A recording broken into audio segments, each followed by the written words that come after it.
Yn y fideo hwn, rydyn ni'n darganfod o Archifau ledled Cymru a mathau o heriau roedd y Gymru yn ei wynebu yn y gorffennol.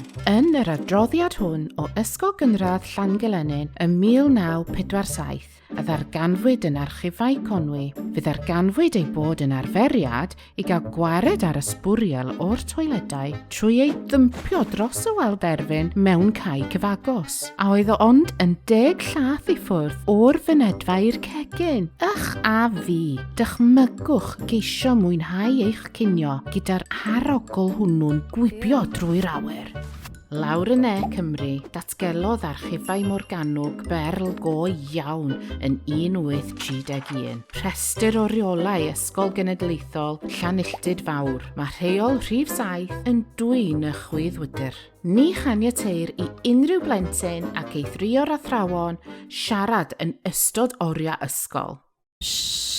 Allwch chi ddychmygu ystafell ddosbarth mor dawel? Efalla fod yr heriau dyddiol yr aeth ein cyndadau Cymreig i'r afel â nhw dros y canrifoedd yn ymddangos yn llym i ni heddiw, ond roedden nhw'n rhan o fywyd bob dydd bryd hynny. Mae'n anodd i llawer ohonom ddychmygu sut y gweithant llwyddo ac mae technoleg fodern wedi ein difetha. Plymiwch chi mewn i'ch gwasanaeth archifau lleol i ddarganfod trysorau syfrydanol a darganfod y mathau o heriau y bu pobl yn byw drwyddynt yn y gorffennol i helpu wneud Cymru y lle mae e heddiw. Peidiwch ag anghofio hoffi'r fideo a rhoi gwybod i ni beth rydych chi wedi ddarganfod yn eich archifau lleol yn y sylwadau.